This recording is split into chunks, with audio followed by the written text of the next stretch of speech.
আচ্ছা, তো সেদিন আমি গেছিলাম আমার এক ফ্রেন্ডের বাড়ি একটা ডান্স ভিডিও শুট করতে। অনেকদিন ধরেই প্ল্যান হচ্ছিল বাট সময় হচ্ছিল না কারোরই।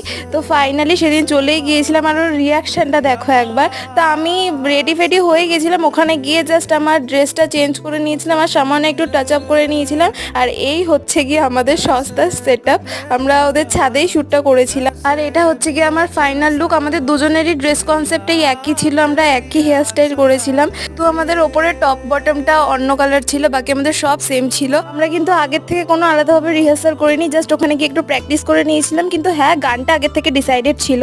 মজা করতে করতে আমরা পুরো ভিডিওটা শুট করেছি, আর আউটকামটা কিন্তু ভীষণ ভালো এসেছে। তোমরা গিয়ে চেক আউট করতে পারো, ভিডিওটা আপলোড হয়ে গেছে। তারপর শুট করার পর আমরা একটু রেস্ট নিয়ে দেন বেরিয়ে পড়েছিলাম আমাদের কলেজের ফিস জমা দিতে। দেন ফিরে আসার সময় একটু মোমোর ক্রেভিং হয়েছিল, তার জন্য আমরা মোমো খেতে গেছিলাম আর একটু টুকটাক কিছু কেনাকাটা করে বাড়িতে এসে স্প্লিট ভিলা দেখছিলাম। তো এভাবেই কাটলো আজকের দিন।